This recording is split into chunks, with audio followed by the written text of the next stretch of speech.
सत श्री अकाल सारिਆਂ ਨੂੰ। ਅੱਜ ਦਾ जो टॉपिक ਆਪਾਂ शुरू ਕਰਨ जा रहे हैं ਉਹਦਾ नाम है पिन डिटेल्स ऑफ 8085 यानी कि 8085 ਦੇ ਵਿੱਚ ਆਪਾਂ ਕਿਹੜੇ पिनस यूज़ करते हैं। ਤੁਸੀਂ देख सकते हो कि लैफ्ट हैंड साइड ਤੇ पिन ਦਾ एक डायग्राम बनया होया है ਜਿਹੜੇ पिन ਆਪਾਂ यूज़ करते हैं 8085 ਦੇ ਵਿੱਚ। टोटल 8085 ਦੇ ਵਿੱਚ 40 पिनस ਦੇ ਹੁੰਦੇ ਹੈ जो कि यूज़ किए जाते हैं। आप एक एक करके हर पिन नू स्टडी करांगे कि केड़ा पिन की काम करता है ते केड़ी पोजीशन ते है।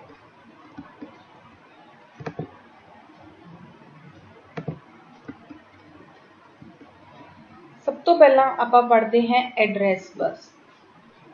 जिमें कि आपां नू पता हैगा कि 8085 दे विच ਜਿਹੜੇ एड्रैस बस ਹੁੰਦੀ है वो 16 बिट ਦੀ ਹੁੰਦੀ है। उसी तरीके नाल तुसी देख सकते हो इत्थे ਜਿਹੜੇ कि पिनस हैगे है वो लगे हुए है 21 तो लेके 28 तक। 21 हैगा A8 then A9 A10 11 12 13 14 ते 15। हुण इस तो पहला वाले पिन कित्थे है? इस तो पहला वाले पिन जिहड़े A0 तो लैके A7 तक हैगे है वो आपां देख सकते हैं 12 तो लैके 19 पोजीशन तक है। 12 तो 19 का मतलब ये है इन्हां नूं अलग इसलिए रखा गया है क्योंकि ये ऑलरेडी जिहड़े हुंदे है वो डेटा बस के नाल जुड़े हुए हुंदे है। डेटा बस के नाल इन्हां नूं जोड़िया जांदा गा, इकट्ठे जोड़े जाते हैं ये ताकि हाई स्पीड ते आपां ट्रांसफर कर सकीए डेटा भी ते एड्रैस भी। इन्हां नूं जोड़न दा ये परपज़ हुंदा है कि अपने कोले 8 लाइन्स जिहड़ियां हुंदियां हैगियां वो फास्ट अवेलेबल हुंदियां ने। जिहड़ियां 8 लाइन्स हुंदियां हैं जिहड़ियां बाकी एड्रैस लई यूज़ हुंदियां वो फास्ट नहीं हुंदियां। 16 अवेलेबल नहीं हुंदियां फास्ट, अपने कोले 8 जिहड़ियां वो फास्ट हुंदियां। फिर एक इहदा सल्यूशन कढिया गया कि जे आपां इहनूं डेटा बस दे नाल ऐड कर दिए, मर्ज कर दिए या मल्टीप्लैक्स कर दिए जिन्होंने आप कहने जोड़ दिए, ਉਹਦਾ फायदा ये होगा। हुण एड्रैस बस नूं डेटा बस नाल जोड़ इसलिए जोड़िया जाता है क्योंकि एट अ टाइम या तो आप एड्रैस भेजांगे या डाटा भेजांगे। इसलिए सेम पिन नूं आप एड्रैस लई भी यूज़ कर सकते हैं ते डेटा लई भी। जदों आप एड्रैस भेजांगे उदों डेटा नहीं जाऊगा, जदों डेटा भेजांगे उदों एड्रैस नहीं जाऊगा। हुण इसीलिए आप इनू ऐड कर दिंने हैं या मल्टीप्लैक्स कर दिंने, जिहड़ा वर्ड आप यूज़ करते हैं कि इन्हां नूं मल्टीप्लैक्स कर दिता जांदा गा एड्रैस लाइन नूं डेटा लाइन्स दे नाल ताकि फास्ट स्पीड ट्रांसफर हो सके, एड्रैस लाइन फास्ट स्पीड ते काम कर सके। इहदे नाल अपने 16 एड्रैस बस दियां जिहड़ियां लाइन है 16 एड्रैस लाइन्स है वो कंप्लीट होंदी हैं। यानी कि आप किहड़े पिन तो लैके किहड़े पिन तक जा सकते हैं 21 तो लैके 28 तक, 12 तो लैके 19 तक। ये जिन्नियां भी पिनस हैं ये एड्रैस लई यूज़ होंदियां। तुसीं देख सकते हो इत्थे A8 तो A15 तक है, इत्थे A0 तो लैके A7 तक है। इत्थे तुसीं रीड आउट कर सकते हो लिखिया होया है कि A8 तो लैके A15 तक मोस्ट सिग्निफिकेंट हुंदे है जिहड़े पिछे हुंदे है। A8 9 10 11 12 13 14 15 ये पिछे वालियां बिट्स ने। अगे वालियां बिट्स किहड़ियां ने या अगे वालियां एड्रैस लाइन्स किहड़ियां ने A0 A1 2 3 4 5 6 7 जिन्हों आपां लीस्ट सिग्निफिकेंट कहने हैं। जिहड़ियां लैफ्ट हैंड साइड ते हुंदियां वो लीस्ट सिग्निफिकेंट कहलाउंदियां, जिहड़ियां राइट हैंड साइड ते हुंदियां मोस्ट सिग्निफिकेंट कहलाउंदियां। या तुसीं ये कह सकते हो जिहड़ी उपर वाली वैल्यूज़ हुंदियां उन्हां नूं मोस्ट सिग्निफिकेंट कहा जाता है, जिहड़ी थल्ले वाली लाइन्स हुंदियां वो लीस्ट सिग्निफिकेंट कहलाउंदियां। इसलिए उपर वालियां 8 बिट जिहड़ियां हैगियां है वो एड्रैस लैके जांदियां ने, जिहड़ियां थल्ले वालियां एड्रैस बिट है मल्टीप्लैक्स ने डेटा बस दे नाल। जिहड़ियां पिनस ने 8085 दियां उन्हां नूं आपां 7 ग्रुप दे विच डिवाइड कर सकते हैं। ते आपां पहला ग्रुप एड्रैस बस ते दूसरा डेटा बस। डेटा बस जिवें आपां देख ही रहे हैं कि एड्रैस बस के नाल ही जुड़िया हुआ मतलब सेम पिनस 12 तो लैके 19 तक ਆਪਾਂ एड्रैस ਦੇ लीस्ट सिग्निफिकेंट बिट ਲਈ ਵੀ यूज़ करांगे ਤੇ डेटा लाइन्स ਲਈ भी यूज़ करांगे। ਹੁਣ नैक्सट ਤੇ आ जांगे कंट्रोल एंड स्टेटस सिग्नल। ਜਿਹੜੇ सिग्नल कंट्रोल ਕਰਨ ਲਈ ਜਾਂ स्टेटस ਦੱਸਣ ਲਈ यूज़ ਹੁੰਦੇ ਹੈ ਉਹਨਾਂ ਨੂੰ ਆਪਾਂ ਕਹਿੰਦੇ ਆ कंट्रोल एंड स्टेटस सिग्नल। कोई भी सिग्नल ਜਿਹੜਾ कि डेटा ਨੂੰ कंट्रोल ਕਰਨ ਵਾਸਤੇ ਜਿਹੜਾ सिग्नल भेजा ਜਾਂਦਾ गा या किसी भी होर चीज़ ਨੂੰ कंट्रोल ਕਰਨ ਵਾਸਤੇ सिग्नल भेजा ਜਾਂਦਾ। माइक्रो प्रोसेसर ਜਿਹੜੇ सिग्नल भेजदा कंट्रोलिंग वास्ते वो कंट्रोल सिग्नल ਦੇ अंदर आते हैं ਤੇ किसी भी चीज़ का स्टेटस दस्सण ਲਈ ਜਿਹੜੇ सिग्नल भेजे ਜਾਂਦੇ ਉਹ स्टेटस सिग्नल ਦੇ अंदर आते हैं। जिवें कि दस्सिया गया है कि अपने कोले 3 कंट्रोल सिग्नल हुंदे है ते 3 ही स्टेटस सिग्नल हुंदे है। कंट्रोल सिग्नल पढ़ लैंदे हैं पहला किहड़े-किहड़े हुंदे है। कंट्रोल सिग्नल हुंदे RD, WR, ALE। RD का मतलब है रीड, WR का मतलब है राइट, ALE का मतलब हुंदा है एड्रैस, लैच, अनेबल। एक एक करके पढ़ते हैं आपां। RD का मतलब हुंदा है रीड करना। जिहड़ा भी सिग्नल ये यूज़ हुंदा है ये डिवाइस तो रीड करन वास्ते यूज़ हुंदा है। राइट जिहड़ा हैगा वो जिहड़ी भी जो आप रीड करते हैं 2 लोकेशनस तो या किसी इनपुट डिवाइस तो रीड करते हैं या मैमरी तो रीड करते हैं। राइट भी आप 2 जगह तो राइट करते हैं या तो आप मैमरी ते राइट करते हैं या आउटपुट डिवाइस ते राइट करते हैं। इनपुट डिवाइस तो रीड करते हैं, आउटपुट डिवाइस ते राइट करते हैं। मैमरी च आप रीड भी कर सकते हैं ते राइट भी। ਇਹਦਾ मतलब ये है कि आप रीड राइट मैमरी या इनपुट आउटपुट डिवाइस नाल करते हैं। इसीलिए इत्थे लिखा हुआ है सिलेक्टेड इनपुट आउटपुट और मैमरी। IO का मतलब है इनपुट आउटपुट। ALE का मतलब हुंदा है address, latch, enable. Latch LATCH ਇਹਦਾ मतलब ਹੁੰਦਾ है कुंडी। जिवें आपां घर च कुंडी लाने किसी भी दरवाजे दी उवें ही यह कुंडी है। अनेबल करन दा मतलब कुंडी नूं खोल देना, अनेबल करन दा मतलब खोल देना, डिसेबल करन दा मतलब बंद कर देना। हुण एड्रैस दी जिहड़ी कुंडी है ए मतलब एड्रैस, लैच मतलब कुंडी, ई मतलब अनेबल।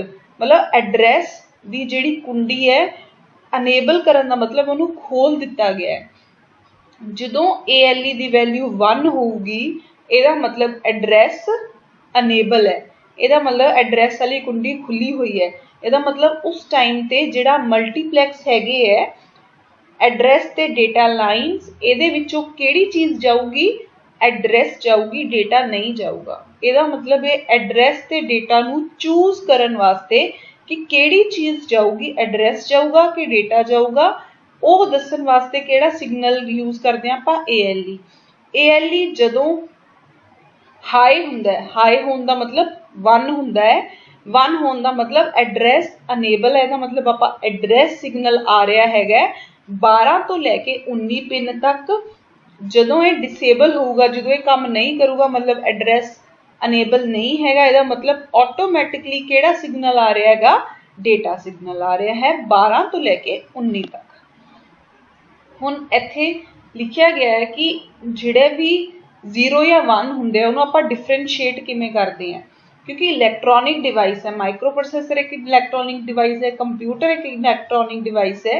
इलैक्ट्रॉनिक डिवाइस दे विच जिहड़े भी आपां वोल्टेज प्रोवाइड करते हैं बैटरी के थ्रू, चाहे उन्होंने चार्जिंग मिलती है, वोल्टेज मिलता है, चाहे आप डायरैक्ट प्रोवाइड करिए उन्होंने जिहड़ी इलैक्ट्रिसिटी मिलती है या उन्होंने वोल्टेज मिलती है, उस सिग्नल नूं आपां 2 कैटेगरी विच डिवाइड कर लैंदे हैं। जे सिग्नल हाई आ रहा है तो आपां उन्हूं 1 लै लैंदे हैं, जे सिग्नल लो आ रहा है तो आपां उन्हूं 0 लै लैंदे हैं। ये तुहाडे उपर डिपेंड करदा तुसीं हाई नूं 1 लैना है या लो नूं, हाई नूं 1 लैना है कि 0 लैना है। फॉर द टाइमिंग आप यही मान के चलते हैं, आप हाई नूं 1 लैके चल रहे हैं तो लो नूं 0 लैके चल रहे हैं। जिवें कि दस रहा है कि पॉजिटिव ਪਲਸ ਜਨਰੇਟ ਕਰਦਾ ਹੈ ਆਪਰੇਸ਼ਨ ਲਈ। ਇਹਦਾ ਮਤਲਬ ਜਿਹਦੇ ਪਲਸ ਹਾਈ ਹੈ, ਇਹਦਾ ਮਤਲਬ ਆਪਾਂ ਕੀ ਇੰਡੀਕੇਟ ਕਰ ਰਹੇ ਹਾਂ ਕਿ ਕੀ ਆਪਾਂ ਚੂਜ਼ ਕਰ ਰਹੇ ਹਾਂ, ਐਡਰੈਸ। ਜੇ ਪਲਸ ਲੋ ਹੈ, ਇੰਡੀਕੇਟ ਡਾਊਨ ਹੈ, ਇਹਦਾ ਮਤਲਬ ਆਪਾਂ ਕੀ ਚੂਜ਼ ਕਰ ਰੱਖਿਆ ਹੈ, ਡੇਟਾ। ਹੁਣ ਤੁਸੀਂ ਇਹ ਤਿੰਨੋਂ ਸਿਗਨਲ ਦੇਖ ਸਕਦੇ ਹੋ ਕਿੱਥੇ ਪਏ ਹੈ। 32 ਤੇ ਪਿਆ ਹੈ ਰੀਡ, 31 ਤੇ ਪਿਆ ਹੈ ਰਾਈਟ, ਤੇ 30 ਤੇ ਪਿਆ ਹੈ ਆਪਣਾ ALE। ਹਾਲੇ ਤੱਕ ਆਪਾਂ 3 ਸਿਗਨਲ ਪੜ੍ਹ ਚੁੱਕੇ ਹਾਂ, 3 ਕੈਟੇਗਰੀ ਪੜ੍ਹ ਚੁੱਕੇ ਹਾਂ, ਕੰਟਰੋਲ ਸਟੇਟਸ ਸਿਗਨਲ, ਐਡਰੈਸ ਬਸ, ਡੇਟਾ ਬਸ, 7 ਟੋਟਲ ਗਰੁੱਪਸ ਨੇ। ਹੁਣ ਆਪਾਂ ਸਟੇਟਸ ਸਿਗਨਲ ਪੜ੍ਹਦੇ ਹਾਂ। ਕਿੰਨੇ ਸਟੇਟਸ ਸਿਗਨਲ ਨੇ? 3 ਤਰ੍ਹਾਂ ਦੇ ਸਟੇਟਸ ਸਿਗਨਲ ਨੇ, IO/M, SO, S0 ਕਹਿ ਸਕਦੇ ਹੋ, ਤੇ S1। ਹੁਣ IO/M, ਹੁਣ ਜਿੰਨਾ ਵੀ ਕੰਮ ਕੰਪਿਊਟਰ ਕਰਦਾ ਹੈ, ਮਾਈਕਰੋ ਪ੍ਰੋਸੈਸਰ ਕਰਦਾ ਹੈ, ਉਹ ਕਿਹਦੇ ਨਾਲ ਕਰਦਾ ਹੈ? ਜਾਂ ਤਾਂ ਉਹ ਮੈਮਰੀ ਨਾਲ ਕਰਦਾ ਹੈ, ਜਾਂ ਉਹ ਇਨਪੁਟ ਆਊਟਪੁੱਟ ਨਾਲ ਕਰਦਾ ਹੈ। ਇਨਪੁਟ ਆਊਟਪੁੱਟ ਦਾ ਮਤਲਬ ਇਹ ਹੋ ਗਿਆ ਕਿ ਉਹ ਦੋ ਹੀ ਚੀਜ਼ਾਂ ਨਾਲ ਡੀਲ ਕਰਦਾ ਹੈ, ਇਨਪੁਟ ਆਊਟਪੁੱਟ ਤੇ ਮੈਮਰੀ। ਠੀਕ ਹੈ। ਹੁਣ ਇਹਨਾਂ ਦੋਨਾਂ ਨੂੰ ਇੱਕ ਤੇ ਰੱਖਿਆ ਗਿਆ ਕਿਉਂਕਿ ਐਟ ਅ ਟਾਈਮ ਜੇ ਉਹਨੇ ਡਾਟਾ ਨੂੰ ਲੈ ਕੇ ਜਾਣਾ ਹੈ, ਡਾਟਾ ਦਾ ਆਦਾਨ ਪ੍ਰਦਾਨ ਕਰਨਾ ਹੈ, ਦੇਣਾ ਹੈ ਜਾਂ ਲੈਣਾ ਹੈ, ਉਹ ਡਾਟਾ ਜਾਂ ਤਾਂ ਇਨਪੁਟ ਆਊਟਪੁੱਟ ਤੋਂ ਲਊਗਾ ਜਾਂ ਉਹ ਮੈਮਰੀ ਤੋਂ ਲਊਗਾ।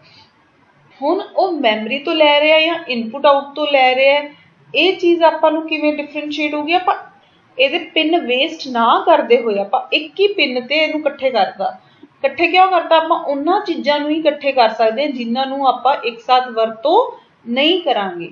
ਆਪਾਂ ਨੂੰ ਪਤਾ ਐਡਰੈਸ ਤੇ ਡੇਟਾ ਆਪਾਂ ਇੱਕ ਸਾਈਡ ਵਰਤੋਂ ਨਹੀਂ ਕਰਾਂਗੇ, ਪਿੰਨ ਘਟਾਉਣ ਲਈ ਆਪਾਂ ਉਹਨਾਂ ਨੂੰ ਇਕੱਠੇ ਕਰਤਾ। ਹੋਰ ਵੀ ਰੀਜ਼ਨ ਹੈ, ਸਪੀਡ ਵੀ ਇੱਕ ਰੀਜ਼ਨ ਹੈ, ਬਟ ਆਪਾਂ ਉਹਨਾਂ ਨੂੰ ਇਕੱਠੇ ਕਰਤਾ ਕਿਉਂਕਿ ਜਾਂ ਤਾਂ ਐਡਰੈਸ ਚੂਜ਼ ਕਰਾਂਗੇ ਜਾਂ ਡਾਟਾ। ਇਕੱਠੇ ਕਦੇ ਹੋਣਗੇ ਨਹੀਂ ਇਹ, ਪਹਿਲਾਂ ਜਾਂ ਤਾਂ ਐਡਰੈਸ ਹੋਊਗਾ ਫਿਰ ਡੇਟਾ ਹੁੰਦਾ ਜਨਰਲੀ। ਇੱਥੇ ਵੀ ਉਹੀ ਕੰਮ ਹੈ, ਜਾਂ ਤਾਂ ਆਪਾਂ ਡੇਟਾ ਦਾ ਜਿਹੜਾ ਆਦਾਨ ਪ੍ਰਦਾਨ ਹੈ ਉਹ ਮੈਮਰੀ ਨਾਲ ਕਰਾਂਗੇ ਜਾਂ ਇਨਪੁਟ ਆਊਟਪੁੱਟ ਨਾਲ ਕਰਾਂਗੇ। ਤਾਂ ਉਹਨਾਂ ਨੇ ਕਿਹਾ ਕਿ ਪਿੰਨ ਕਾਹਤੋਂ ਵੇਸਟ ਕਰਨੀ, ਇਹਨਾਂ ਨੂੰ ਇਕੱਠੇ ਕਰ ਦਿਓ। ਹੁਣ ਇਹ ਸਿਗਨਲ ਦੱਸੂਗਾ ਕਿ ਇਨਪੁਟ ਆਊਟਪੁੱਟ ਚੂਜ਼ ਹੋ ਰਿਹਾ ਜਾਂ ਮੈਮਰੀ ਚੂਜ਼ ਹੋ ਰਹੀ ਹੈ। ਉਹੀ ਹੈ, ਆਪਾਂ ਪਹਿਲਾਂ ਹੀ ਫਿਕਸ ਕਰ ਦਾਂਗੇ ਕਿ ਜੇ 1 ਹੋਇਆ, ਜੇ ਸਿਗਨਲ ਹਾਈ ਹੋਇਆ, ਇਹਦਾ ਮਤਲਬ 1 ਦਾ ਮਤਲਬ ਸਿਗਨਲ ਹਾਈ ਲੈ ਕੇ ਚੱਲ ਰਹੇ ਹਾਂ ਆਪਾਂ। ਜੇ ਸਿਗਨਲ ਹਾਈ ਹੋਇਆ ਆਪਾਂ ਇਨਪੁਟ ਆਊਟਪੁੱਟ ਨੂੰ ਚੂਜ਼ ਕਰ ਰਹੇ ਹਾਂ, ਇਹਦਾ ਮਤਲਬ ਜੇ ਸਿਗਨਲ ਲੋ ਹੋਇਆ ਇਹਦਾ ਮਤਲਬ ਡਾਟਾ ਦਾ ਆਦਾਨ ਪ੍ਰਦਾਨ ਕਿਹਦੇ ਨਾਲ ਚੱਲ ਰਿਹਾ? ਮੈਮਰੀ ਨਾਲ। ਇਹ ਤੁਸੀਂ ਆਪਣੀ ਮਰਜ਼ੀ ਨਾਲ ਫਿਕਸ ਕਰ ਸਕਦੇ ਹੋ। ਇਹ ਜਦੋਂ ਮਾਈਕਰੋ ਪ੍ਰੋਸੈਸਰ ਨੂੰ ਕਨਫਿਗਰ ਕੀਤਾ ਜਾਂਦਾ ਹੈ ਉਦੋਂ ਪਹਿਲਾਂ ਹੀ ਡਿਸਾਈਡ ਕੀਤਾ ਜਾਂਦਾ ਹੈ ਕਿ ਕਿਹੜੇ ਸਿਗਨਲ ਤੇ ਕਿਹੜਾ ਆਪਰੇਸ਼ਨ ਪਰਫਾਰਮ ਹੋਊਗਾ। ਜਿਵੇਂ ਆਪਾਂ ਇਸ ਟਾਈਮ ਤੇ ਐਜ਼ਿਊਮ ਕਰਕੇ ਚੱਲ ਰਹੇ ਹਾਂ ਕਿ ਜੇ ਹਾਈ ਆਇਆ ਸਿਗਨਲ ਹਾਈ ਹੋਣ ਦਾ ਮਤਲਬ ਸਿਗਨਲ 1 ਹੈ ਤੇ ਆਪਾਂ ਇਨਪੁਟ ਆਊਟਪੁੱਟ ਚੂਜ਼ ਕਰ ਰਹੇ ਹਾਂ, ਮਤਲਬ ਇਨਪੁਟ ਆਊਟਪੁੱਟ ਨਾਲ ਆਦਾਨ ਪ੍ਰਦਾਨ ਚੱਲ ਰਿਹਾ ਡਾਟਾ ਦਾ। ਜੇ ਸਿਗਨਲ 0 ਆਇਆ ਦਾ ਮਤਲਬ ਮੈਮਰੀ ਨਾਲ ਆਦਾਨ ਪ੍ਰਦਾਨ ਚੱਲ ਰਿਹਾ ਸਿਗਨਲ ਦਾ। ਹੁਣ S1 ਤੇ S0, S1 ਤੇ S0 ਕਿਹੜੇ ਸਿਗਨਲ ਨੇ? ਇਹ ਹੈਗੇ ਆ ਸਟੇਟਸ ਸਿਗਨਲ। ਸਟੇਟਸ ਸਿਗਨਲ ਕੀ ਕਰਦੇ ਆ? ਇਹ ਜਿਵੇਂ ਕਿ ਤੁਸੀਂ ਪੜ੍ਹ ਸਕਦੇ ਹੋ ਲਿਖਿਆ ਹੋਇਆ ਹੈ ਕਿ ਇਹ ਆਊਟਪੁੱਟ ਸਟੇਟਸ ਸਿਗਨਲਸ ਨੇ। ਇਹ 4 ਡਿਫਰੈਂਟ ਕੰਡੀਸ਼ਨ ਦੱਸਦੇ ਆ 8085 ਮਸ਼ੀਨ ਸਾਈਕਲ ਦੀ। ਜਿਵੇਂ ਕਿ 8085 ਇੱਕ ਮਸ਼ੀਨ ਹੈ, ਇਹ ਇੱਕ ਮਸ਼ੀਨ ਸਾਈਕਲ ਕੰਪਲੀਟ ਕਰਦੇ ਆ, ਜਿਹੜੇ ਕਿ ਆਪਾਂ ਆਉਣ ਵਾਲੇ ਲੈਕਚਰਸ 'ਚ ਪੜਾਂਗੇ ਕਿ ਮਸ਼ੀਨ ਸਾਈਕਲ ਹੁੰਦਾ ਕੀ ਹੈ। ਤੇ ਉਹਦੇ ਵਿੱਚ 4 ਡਿਫਰੈਂਟ ਕੰਡੀਸ਼ਨਸ ਨੂੰ ਇੰਡੀਕੇਟ ਕਰਨ ਲਈ, ਮਤਲਬ 4 ਡਿਫਰੈਂਟ ਕੰਡੀਸ਼ਨ ਦੱਸਣ ਲਈ ਕਿਹੜੀ ਕਿਹੜੀ ਕੰਡੀਸ਼ਨ ਪੋਸੀਬਲ ਹੈ, ਉਹਦੇ ਲਈ ਆਪਾਂ 2 ਸਿਗਨਲਸ ਯੂਜ਼ ਕਰਦੇ ਹਾਂ ਜਿਹੜੇ ਉਹਨਾਂ ਦਾ ਸਟੇਟਸ ਦੱਸਦੇ ਹੈ। ਉਹਨਾਂ ਨੂੰ ਆਪਾਂ S1 ਤੇ S0 ਕਹਿੰਦੇ ਹਾਂ, ਜਿਹੜੇ ਕਿ ਤੁਸੀਂ ਦੇਖ ਸਕਦੇ ਹੋ ਇੱਥੇ ਲਿਖੇ ਹੋਏ ਆ। ਆਪਾਂ 4 ਤਰੀਕੇ ਦਾ ਆਪਰੇਸ਼ਨ ਪਰਫਾਰਮ ਕਰਦੇ ਹਾਂ ਜਦੋਂ ਵੀ ਮਾਈਕਰੋ ਪ੍ਰੋਸੈਸਰ ਕੋਈ ਵੀ ਕੰਮ ਕਰਦਾ ਗਾ। ਉਹ 4 ਆਪਰੇਸ਼ਨ ਪਰਫਾਰਮ ਕਰਦਾ ਹੈ। ਆਪਕੋਡ ਫੈਚ ਕਰਦਾ ਹੈ, ਉਹ ਕੀ ਹੁੰਦਾ ਉਹ ਵੀ ਦੱਸਾਂਗੇ ਤੁਹਾਨੂੰ। ਰੀਡ ਕਰਦਾ, ਰਾਈਟ ਕਰਦਾ, ਹਾਲਟ ਮਤਲਬ ਰੋਕ ਦੇਣਾ। ਆਪਕੋਡ, OP ਦਾ ਮਤਲਬ ਹੁੰਦਾ ਆਪਰੇਸ਼ਨ ਕੋਡ। ਇਹ ਪਹਿਲਾਂ ਤੋਂ ਬਣੇ ਹੁੰਦੇ ਆਪਕੋਡ, ਉਹਨੂੰ ਫੈਚ ਕਰਨਾ। ਫੈਚ ਕਰਨਾ ਮਤਲਬ ਲੈਣਾ, ਮਤਲਬ ਇੰਸਟਰਕਸ਼ਨ ਨੂੰ ਕਿੱਥੋਂ ਲੈ ਕੇ ਆ ਰਿਹਾ? ਉਹ ਮੈਮਰੀ ਤੋਂ। ਹੁਣ ਇਹ ਮੈਮਰੀ ਤੋਂ ਇੰਸਟਰਕਸ਼ਨ ਨੂੰ ਰੀਡ ਕਰ ਰਿਹਾ, ਇਹਦਾ ਮਤਲਬ ਇਹ ਕਿ ਆਪਕੋਡ ਨੂੰ ਫੈਚ ਕਰ ਰਿਹਾ। ਕਿਸੇ ਵੀ ਚੀਜ਼ ਨੂੰ ਲੈ ਕੇ ਆਉਣਾ, ਕੱਢਣਾ, ਉਹਨੂੰ ਕੀ ਕਹਿੰਦੇ ਆ ਆਪਾਂ? ਫੈਚ ਕਰਨਾ। ਲੈ ਕੇ ਆਉਣਾ, ਮੈਮਰੀ ਤੋਂ ਲੈ ਕੇ ਆ ਰਿਹਾ, ਪੜ੍ਹ ਰਿਹਾ ਮੈਮਰੀ ਤੋਂ, ਉਹਨੂੰ ਕਹਿੰਦੇ ਆ ਫੈਚ ਕਰ ਰਿਹਾ ਉਹ। ਆਪਰੇਸ਼ਨ ਦਾ ਕੋਡ। ਹੁਣ ਆਪਰੇਸ਼ਨ ਹੋ ਕੀ ਸਕਦਾ ਹੈ? ऑपरेशन हो सकता है जिवें ऐड एक ऑपरेशन है, सबट्रैक्ट एक ऑपरेशन है, डाटा नू मूव करना एक ऑपरेशन है, लोड करना, स्टोर करना, है डिफरेंट डिफरेंट टाइप के ऑपरेशन हैं जिहड़े आपां आउण वाले लैक्चरस दे विच पढ़ांगे माइक्रो प्रोसैसर दे। हुण ये S1 ते S0 इन्हां ऑपरेशनस नू फैच करन वास्ते fetch opcode fetch, read, right ते हॉल्ट इन्हां लई बनाए गए है। जे दोनों की वैल्यू 1 हुई, कट्ठे मिला के 1 हुई, हुण आपां नूं इह तां पता है कि एक जे सिग्नल है वो दे सकदा है कल्ला 1 0, दो ही सिग्नल दे सकदा है। जे दोनों नूं मिला दिता जावे, दो मिलके किन्ने सिग्नल दे सकदे आ 4, 3 मिलके किन्ने सिग्नल दे सकदे आ 8। हुण ये मैनूं किवें पता लग्गिया, आपां क्योंकि दो ही ऑप्शनस हुंदे आ, या तां 0 या 1। मशीन दे विच, कंप्यूटर दे विच बाइनरी लैंग्वेज यूज हुंदी है जिथे दो ऑप्शन हुंदे आ, एक 0 ते एक 1। हुण किहड़ा ऑप्शन चूज होऊगा? हुण जे एक ही ऑपरेशन है 2 raise to the power 1, 2 the power 1, तो किन्ने ऑप्शन बने? दो ही, एक 0 ते एक 1। हुण इत्थे मेरे कोल दो ऑप्शन है, मतलब 2 raise to the power 2, 2 raise to the power 2 हो गया 2 इंटू 2, दो नूं दो बारी मल्टीप्लाई करो, दो नूं दो बारी मल्टीप्लाई किया की हो गया 2 इंटू 2 4। ਇਹਦਾ मतलब 4 पॉसिबिलिटीज बनदियां। जे अगर मैं 3 सिग्नल यूज करदी तो 2 रेज़ टू दी पावर हो जाता 3, 2 रेज़ टू पावर 3 हो जाता है 2 इंटू 2 इंटू 2, मतलब दो नूं 3 बारी मल्टीप्लाई करो तो कितना हो जाता है 8। ਇਹਦਾ मतलब किन्ने कॉम्बिनेशन पॉसिबल सीगे? 8 पॉसिबिलिटीज सीगियां। इत्थे दो सिग्नल यूज कर रहे हैं दा मतलब 4 पॉसिबिलिटी है, 2 इंटू 2 1 1। जे दोनों की वैल्यू 1 हुई तो ऑपकोड फैच कर रहे हैं, दा मतलब जे एक दी 0 हुई दूसरे की 1 हुई, दा मतलब रीड कर रहे हैं। जे एक दी 1 हुई दूसरे की 0 हुई, दा मतलब राइट कर रहे हैं। जे दोनों की 0 हुई, दा मतलब ऑपरेशन नूं रोक दिता गया है। हुण इहदा मतलब एक साथ आपां नूं S1 की वैल्यू भी चाहिए है, S0 की वैल्यू, इन्हां नूं आपां इकट्ठे नहीं कर सकते, आपां नूं दोनों चाहिए ने, दोनों एक साथ चाहिए ने, क्योंकि दोनों की वैल्यू एक साथ चैक की जाऊगी, दोनों का कॉम्बीनेशन चलूगा। 33 वाली पोजीशन ते S1 पे है, 29 वाली पोजीशन ते S0 पे है। हुण आपां अगे बढ़ते हैं। चौथी कैटेगरी है पावर सप्लाई। पावर सप्लाई लई जिहड़े दो सिग्नल यूज हुंदे हैं वो है VCC। VCC पावर देण वास्ते यूज हुंदा है। VSS का मतलब हुंदा है ग्राउंड। जदों आपां कोई भी इलैक्ट्रिसिटी का काम करते हैं, बिजली का काम करते हैं, तारां नाल काम करते हैं जिहदे विच करंट फ्लो हुंदा है या पावर सप्लाई हुंदी है, घरे भी जे आपां कोई भी प्लग यूज कर रहे हैं, प्लग दे विच अगर अर्थिंग नहीं होगी, लोकां नूं करंट कातों लगदा है? क्योंकि उहदी अर्थिंग प्रॉपर नहीं हुई हुंदी। उही चीज़ तो करंट आउंदा हैगा जिस चीज़ की अर्थिंग नहीं हुंदी। अर्थिंग हुंदी है एक ग्राउंड सिग्नल, जिहड़ा कि आपां नूं पता है दो तरीके के सिग्नल हुंदे आ कैंसल करन वास्ते, पॉजिटिव ते नैगेटिव। जे आपां कल्ला पॉजिटिव सिग्नल लै रहे हैं, इहदा मतलब नैगेटिव सिग्नल जे ओपन पिया है तो इहदा मतलब बंदे नूं करंट लगूगा जे वो उस डिवाइस नूं टच करूगा। हुण इहदा की इलाज हुंदा है? इहदा इलाज हुंदा है कि जे आपां पावर पॉजिटिव लै रहे हैं, आपां उन्ना ही नैगेटिव करंट ग्राउंड दे विच भेजना पऊगा ताकि वो न्यूट्रल हो जाए, कट्टिया जाए ते किसी नूं करंट लगन के चांसिस ना होण। इसीलिए दो पावर सिग्नल हमेशा यूज किए जाते हैं। वरतों एक दी हुंदी है VCC दी, जिहड़ा कि इत्थे पॉजिटिव 5 वोल्ट्स इंडिकेट करदा है। जिहड़ा दूसरा सिग्नल हुंदा है वो ग्राउंड सिग्नल हुंदा है, ताकि वो न्यूट्रलाइज कर सके, बैलेंस कर सके सिग्नल नूं, ताकि किसी नूं भी जे वो डिवाइस यूज कर रहा है, कंप्यूटर यूज कर रहा है, उन्होंने करंट ना लगे। ये हुंदा है अपना पावर सप्लाई वाला सिग्नल। तुसीं देख सकते हो ये सिग्नल अपना VCC 40 ते पे है ते VSS अपना 20 ते पे है। हुण नैक्सट कैटेगरी आ गई क्लॉक सिग्नल। 3 तरीके दे आपां क्लॉक सिग्नल यूज कर रहे हैं, X1, X2 ते क्लॉक आउट। X1 ते X2 दो पिन्स ने जिहड़े कि क्लॉक नूं जनरेट करन लई, क्लॉक की फ्रीकुएंसी सैट करन लई यूज किए जाते हैं। हुण दो सिग्नल है तो यह दो फ्रीकुएंसी भेजणगे, इसीलिए इन्हां दा एवरेज कढ़िया जांदा है।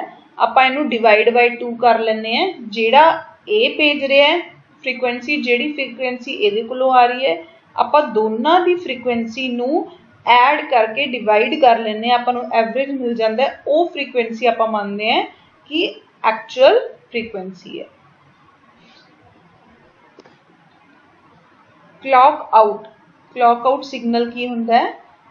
ਜਦੋਂ कोई भी होर डिवाइस कनैक्टेड हुंदा है तुहाडे कंप्यूटर नाल, सिस्टम दे नाल, ते ओह जिहड़ी कंप्यूटर है ओहदी क्लॉक नाल काम कर रहा है, उस टाइम ते आपां किहड़े सिग्नल यूज करते हैं? Clock out. मतलब क्लॉक बाहर भी भेजी जा रही है, मतलब जिहड़ा डिवाइस बाहरों कनैक्टेड है ओहदे नाल भी आपां अपनी क्लॉक नूं शेयर कर रहे हैं, अपनी क्लॉक ओहदे लई भी यूज की जा रही है। इस सिग्नल नूं कहने हैं clock out. Clock out signal देन दा मतलब, वन होने दा मतलब अपनी क्लॉक जिहड़ा कोई डिवाइस कनैक्टेड है वो भी यूज कर रहा है, वो अपने कंप्यूटर दी सिस्टम क्लॉक नूं यूज कर रहा है। नैक्सट जिहड़ा सिग्नल है, जिहड़े 6वीं ग्रुप ऑफ सिग्नल्स ने, तुसीं आ वाले सिग्नल्स देख सकते हो। X1 X2 ते क्लॉक आउट कित्थे पए ने? X1 X2 पहली पोजीशन ते पए है ते क्लॉक आउट पिया है तुहाडे 37th पोजीशन ते। हुण नैक्सट कैटेगरी है interrupts and externally initiated signal. Interrupts हुंदे है विच रुकावट आना, जिवें मैं बोल रही हैं ते मैनूं किसी ने विच रोकता, वो भी एक तरह का इंटरप्ट है। किसी भी चीज़ की जो कोई कार्यक्रम चल रहा है, कोई चीज़ प्रोसैसिंग है, कुछ प्रोसैस हो रहा है, कोई काम चल रहा है, काम दे विच रुकावट आने नूं आपां इंटरप्ट्स कहने हैं। कई बारी इंटरप्ट्स बहुत ज़्यादा जरूरी हुंदे है ते इस करके आपां नूं उन्हां नूं देखना पैंदा है। हुण जिवें मान लो मैं लैपटॉप ते अपना प्रेजेंटेशन तैयार कर रही हैं, या इस टाइम ते मैं अपना लेक्चर दे रही हैं ते विच मेरे बैटरी खत्म होने वाली है, आपां नूं सिग्नल आ जाता है only 40% remaining, phone is going to shut down या system is going to shut down. ये इंटरप्ट्स आने जरूरी है। जे मैं हजे मान लो मैं काम कर रही हूँ तो मैं डेटा सेव नहीं किया ते विच ही विदाउट एनी इंफॉर्मेशन दिते मैनू अपने आप मेरा सिस्टम बंद हो गया। ये एक तरह का मेरे लिए फ्रेंडली चीज़ नहीं है कि मैनू पहला तो मेरे सिस्टम ने कोई इन्फॉर्मेशन नहीं दी। हुण अगर मेरा फोन बंद होने लग्या तो पहला 5 मिनट पहला या 10% जो मेरी बैटरी है उदों मैनू इंडिकेशन आ जाए तो मैं शायद अपनी पावर चार्जिंग ते ला ला या पावर सेविंग मोड ऑन कर ला। इसलिए कई बारी इंटरप्ट्स अपने बहुत ज़रूरी सिग्नल्स हो जाते हैं। कई बारी बाहरों कोई प्रॉब्लम आती है, ਉਹਦੇ करके भी सिग्नल इनिशिएट करते हैं। मतलब बाहरों जे कोई प्रॉब्लम आती है, एक्सटर्नल इनिशिएटेड सिग्नल्स भी मिलते हैं। 5 तरीके के इंटरप्ट सिग्नल्स होंगे ने। ट्रैप, RST 7.5, RST 6.5, RST 5.5 ते INTR। हुण आपां एक एक करके इन्हां नूं पढ़ांगे कि हैगे है। एक पूरा चैप्टर डेडिकेटेड है अपने लिए इंटरप्ट्स। आपां उस चैप्टर दे विच इंटरप्ट्स एक एक करके पढ़ांगे। इस फिलहाल आपां नूं इन्हां दे नाम पता होने चाहिए है ते इंटरप्ट दा काम की करते हैं आपां उन्ना पता होना जरूरी है। इहदे अलावा 2 होर एक्स्ट्रा सिग्नल हुंदे आ INTA। इहदा मतलब इंटरप्ट दी एक्नॉलेजमेंट। एक्नॉलेजमेंट मतलब जिन्हें इंटरप्ट भेजे है उन्होंने आप वापस रिप्लाई कर रहे हैं कि हाँ तुहाडा इंटरप्ट साडे कोले पहुंच चुके है या तुहाडा इंटरप्ट असी वेख लिया। हुण जिवें मैसेज आपां WhatsApp ते किसी नूं मैसेज करते हैं उत्थे ब्लू टिक आ जाता है। ब्लू टिक आने का मतलब है कि हाँ बई तुहाडा मैसेज बंदे ने रीड कर लिया। वो ब्लू टिक एक अपने लिए एक्नॉलेजमेंट है, एक अपने लिए रिप्लाई है ऑटोमैटिकली कि हाँ ये सिग्नल इस बंदे नूं ਜਿਹੜੇ ਬੰਦੇ ਨੂੰ ਤੁਸੀਂ ਭੇਜਿਆ ਨੂੰ ਰਿਸੀਵ ਹੋ ਗਿਆ। ਜਦੋਂ ਤੁਹਾਡੇ ਤੁਸੀਂ ਪੈਸੇ ATM ਤੋਂ ਕੱਢਦੇ ਹੋ ਤੁਹਾਨੂੰ ਮੈਸੇਜ ਆ ਜਾਂਦਾ ਫੋਨ 'ਚ ਕਿ ਇੰਨੇ ਪੈਸੇ ਵਿਡਰਾ ਹੋ ਗਏ ਹੈ। ਇਹਦਾ ਮਤਲਬ ਉਹ ਤੁਹਾਡੀ ਐਕਨॉलेजमेंट आई है, ਤੁਹਾਨੂੰ ਰਿਪਲਾਈ ਆਇਆ ਕਿ ਤੁਸੀਂ ਇੰਨੇ ਪੈਸੇ ਵਿਡਰਾਅ ਕੀਤੇ ਸੀ, ਉਹਦਾ एक्नॉलेजमेंट ਤੁਹਾਡੇ ਪੈਸੇ ਵਿਡਰਾਅ ਹੋ ਗਏ ਹੈ, ਉਹਦਾ ਮੈਸੇਜ ਆਇਆ ਹੈ। ਤੇ ਇਹ ਚੀਜ਼ ਨੂੰ एक्नॉलेजमेंट मतलब ਜਿਹਨੇ ਇੰਟਰਪਟ ਭੇਜਿਆ ਹੈ ਉਹਨੂੰ एक्नॉलेजमेंट सिग्नल ਭੇਜਣਾ कि हाँ बई इंटरप्ट ਅਸੀਂ रिसीव कर लिया गया। रीसेट इन माइक्रो प्रोसैसर अपनिया इंस्ट्रक्शन जिहड़ी अगली इंस्ट्रक्शन उन्हें जिते काम करना है वो प्रोग्राम काउंटर दे विच स्टोर करता है। अगर तुसी प्रोग्राम काउंटर खाली करना चाहते हो या प्रोग्राम काउंटर की वैल्यू 0 उन्होंने रीसैट करना चाहते हैं, जो फोन सारा डाटा आप खाली करना चाहते हैं उन्होंने रीसैट करना चाहते हैं, ਉਹਦੇ ਲਈ एक सिग्नल यूज किया जाता है जिन्होंने कहने ਆਪਾਂ रीसैट इन। ਤੇ ਇਹ सिग्नल की करता है प्रोग्राम काउंटर की वैल्यू ਨੂੰ रीसैट कर दिंदा है, प्रोग्राम काउंटर की वैल्यू 0 करके। ਹੁਣ ਆਪਾਂ ਇਹ सिग्नल देख ਲੈਂਦੇ हैं कित्थे कित्थे पए ने। ट्रैप आ पिया 7.5 6.5 5.5 RST आ है ते INTR आ सीगा ते INTA आ सी ते रीसैट इन आ सी ते एवें ही रीसैट आउट भी पिया। तुसी देख सकते हो आप सारे सिग्नल चेक कर लिए किहड़े किहड़े पिन ते पए है। हुण इहदे इलावा आपां होर की है रेडी भी सिग्नल इहदे अंदर ही आंदा है।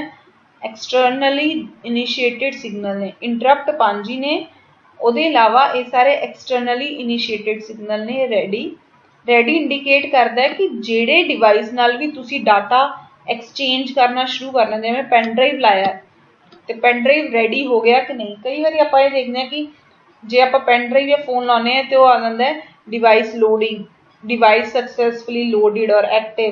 ਇਹਦਾ मतलब है कि जेड़े भी डिवाइस नाल तुसी आदान प्रदान करना है डेटा या रिसीव करना है देना है वो रेडी होया है या नहीं।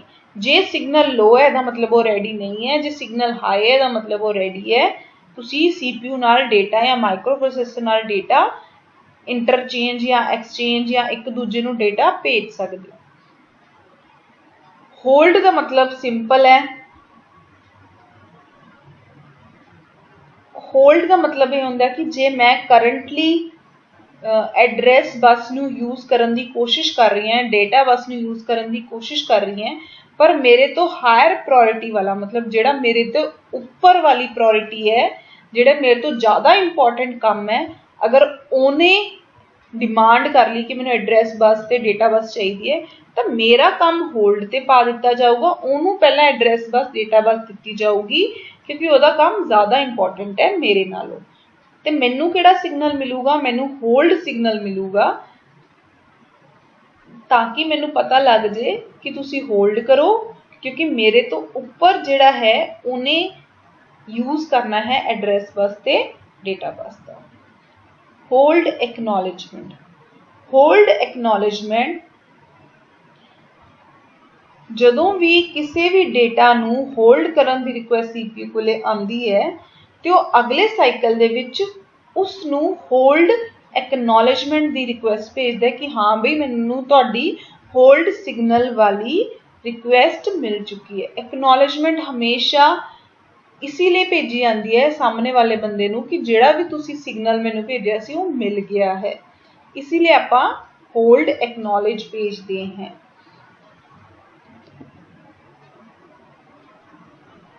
ये हाई कदों होगा, जदों होल्ड सिग्नल रिमूव हो जाऊगा, उदों आपां जदों सैट लो हो जाऊगा उदों आपां होल्ड सिग्नल रिमूव कर देंगे, जदों ये हाई होगा उदों आपां होल्ड सिग्नल नू भेजांगे। तुसीं ये देख सकते हो इत्थे कि अपना होल्ड सिग्नल है, इत्थे अपना होल्ड एक्नॉलेजमेंट है, इत्थे अपना रेडी सिग्नल।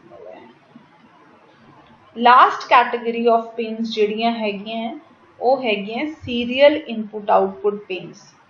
इहदे लई आपां यूज करते हैं SOD ते SID, दो सीरियल सिग्नल्स यूज करते हैं आपां SOD ते SID। यही दो पिन्स रह गए हैं 4 ते 5 पिन। SID का मतलब हुंदा है serial input data line, SOD का मतलब हुंदा है सीरियल आउटपुट डेटा ਲਾਈਨ। ਅੱਗੇ ਆਪਾਂ ਪੜਾਂਗੇ ਸਿਮ ਇੰਸਟਰਕਸ਼ਨ ਤੇ ਰਿਮ ਇੰਸਟਰਕਸ਼ਨ।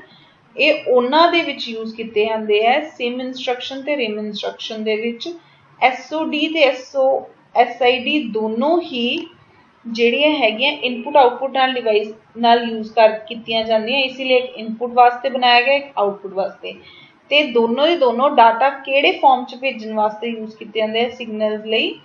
ਸੀਰੀਅਲੀ मतलब एक दे पिछे एक डेटा जाऊगा, एक साथ डेटा नहीं जा सकता। पहला डेटा जिवें डेटा 1 जाऊ, फिर डेटा 2, फिर डेटा 3, फिर डेटा 4, एवें डाटा जाऊगा, एक एक करके डेटा जाऊगा। जिवें लाइन च आपां लगे हुंदे हैं ते एक एक करके आपां डेटा सेंड करते हैं, या एक एक करके बस चढ़ते हैं। जिवें बस की लाइन लगी है जे तो आपां एक एक करके बस चढ़ते हैं। उही तरीके नाल सीरियल का मतलब हुंदा है एक तो बाद चों एक साथ नहीं जा सकते, एक तो बाचो एक। ते जेड़े ज़्यादातर इनपुट या आउटपुट डिवाइस होंगे वो सीरियल कम्युनिकेशन ही करते हैं, ते ये सिग्नल उन्हां लई यूज़ किया जाता है। अगे आपां डिटेल विच समझांगे कि सिम इंस्ट्रक्शन या रिम इंस्ट्रक्शन किवें काम करते हैं। हाले फिलहाल लई ये टॉपिक इत्थे ही फिनिश हुंदा है। आपां एक बारी देख लैंदे हैं इस डायग्राम तो आपां सारे पिन्स कवर कीते है कि नहीं। X1 X2 आप कवर कर चुके हैं, रीसेट आउट कर चुके हैं, SOD ते SID कर चुके हैं, ट्रैप तो लैके INTA तक आप सारे सिग्नल कर चुके हैं। ये एड्रैस लई है, ये अपना हैगा ग्राउंड सिग्नल, ये फिर एड्रैस सिग्नल आ गए, फिर S0 ते S1 तुहाडे स्टेटस सिग्नल आ गए, ये तुहाडे कंट्रोल सिग्नल आ गए तीनों। फिर IO/M आ गया, रेडी आ गया, रीसेट इन, क्लॉक सिग्नल आ गया, फिर होल्ड ते होल्ड एक्नॉलेजमेंट आ गया, ते लास्ट विच तुहाडा वोल्टेज सिग्नल आ गया VCC। आपां एक एक पिन नूं कवर कर चुके हैं। इन्हां नूं total 7 groups they which divide किया गया सीगा। अज दा टॉपिक आपां इत्थे ही फिनिश करते हैं। Thank you.